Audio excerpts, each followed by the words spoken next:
I'm Nancy Showalter, and you're listening to Spirituality for the Politically Incorrect podcast.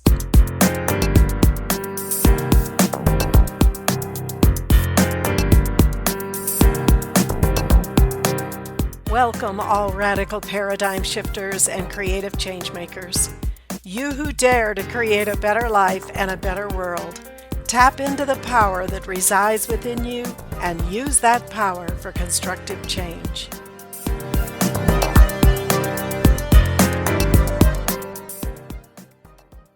Hello and welcome to today's episode, Why Losing Your Job Could Be the Best Thing That Ever Happened to You. Now, I know that might sound a little counterintuitive. After all, losing a job is never easy, especially if it's completely unexpected. But stick with me, because we're going to dive deep into how this challenging experience can actually open up new doors for you. I believe that most people would agree that we are living in a dynamically changing world right now. But as the Greek philosopher Heraclitus said, the only constant in life is change. How true this is. So it behooves us to learn some skills for navigating change, especially unexpected or major changes, and probably the most important skill is having a positive mindset.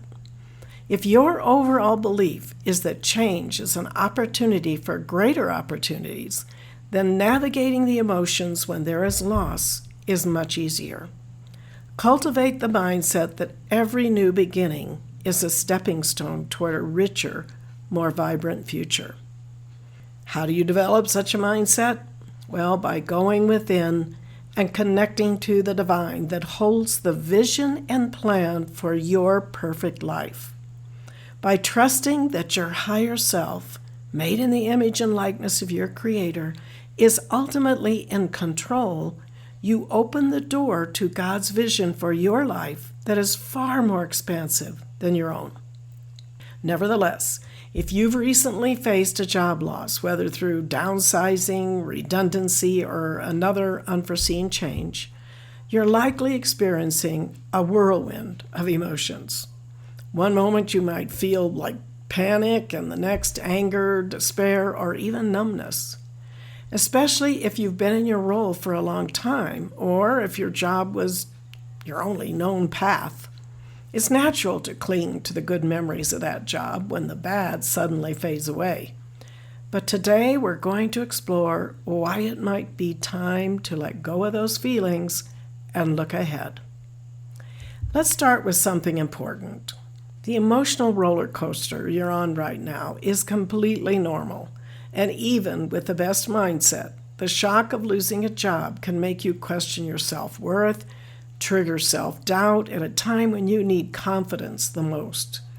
Instead of trying to block out or fight these feelings, consider this approach. Acknowledge them, embrace them, and then let them go. Holding on to negative emotions only weighs you down, keeping you from moving forward into new possibilities. Now here's a thought that might help you shift your perspective. Often layoffs are triggered not by a personal failing, but by decisions made by accountants, people you've never met, who are simply moving numbers around on a balance sheet. To them, you're just another number. It's not about you personally. So instead of asking yourself, why me? Remember that sometimes it's just the way modern business works. This is the time when your spiritual connection becomes even more important. I clearly remember the day I was laid off from my job as a supervisor in a large call center that closed. Hundreds of people were without jobs, and many were in a crisis situation. I could have taken a job with an affiliate company that would have meant traveling 80% of the time. My colleagues thought I was crazy for not going for it, since it would have been job security and a substantial income. However, I knew it was not for me. It occurred to me then that I would not have had the courage to follow my convictions, to manifest my ideal job, had I not been spiritually connected. Because of my connection to Source, I was able to keep focused on my goal and be happy and secure knowing that my ideal job was on its way. And sure enough, 2 months later, a friend told me about a smaller call center that was looking for a manager. I interviewed and got the job. And not only was it a promotion for me, it also paid substantially more than my previous job. Check out my previous video posts on 3 steps to staying spiritually connected to learn more.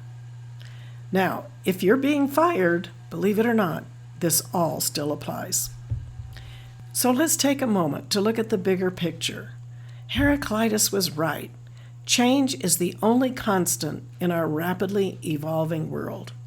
Almost everyone you know has transitioned from one job to another at some point in their life. Many have discovered that a job loss was actually the catalyst for finding something even better, something that aligned more closely with their true passions and goals. So how can you turn this challenging moment into an opportunity for growth? It starts with rethinking and resetting your life's direction. Again, consider this period not as an end, but as a fresh start, a chance to redefine what you truly want from your career and your life. I want to share with you 3 actionable steps to help you chart a new course. Decide what you want to avoid. Think about what aspects of your previous job you disliked or things you definitely don't want to do in your next job. For example, if the daily commute drains your energy, consider roles that offer remote work or something closer to where you live, or even starting your own business. By identifying what you don't want, you can focus on finding what you do want. And reevaluate your expertise. Are you tired of the field you were in? Now might be the perfect time to explore different industries. With a wealth of free courses available online, you can dip your toes into new areas and see what resonates with you. And just explore your interests. Pay close attention to what naturally draws your attention in your day-to-day life. Maybe it's the sections you frequent at a bookstore, the TV programs that capture your interest, or the stories you read on social media. Take notes over the next week or so. Look for patterns or recurring themes in your interests. These could point you toward a passion or a new career path you hadn't considered before. By taking these steps, you may uncover a new direction that not only fits your skills, but also ignites your passion. Many people have found that what initially seemed like a setback turned out to be the best thing that ever happened to them. That's how it was for me, and who knows, this could be the turning point in your life as well. Before we wrap up today's episode, I want to leave you with this final thought. It's not the job loss that defines you, but what you do next that truly matters. Embrace the uncertainty, trust your instincts, and allow yourself the freedom to explore new horizons. If you found today's discussion helpful, please subscribe and share this episode with anyone who might be navigating a similar transition. And if you have any thoughts or personal stories about turning a job loss into an opportunity, I'd love to hear your story. Just leave your comments. And thank you for joining me on this journey today. Remember, sometimes the end of one chapter is just the beginning of an exciting new story. Until next time, keep reimagining your awesome future life, even if you haven't lost your job. Thank you for being with me today, and if you enjoyed this episode, please subscribe, download, and comment. I'd love to hear from you, and your support is much appreciated. And don't forget to go to theawakeningnow.com for free bonuses and information on my new book, You Were Born to Be a Christ, but You Were Taught You Are a Sinner. Awaken to who you really are. See you next week.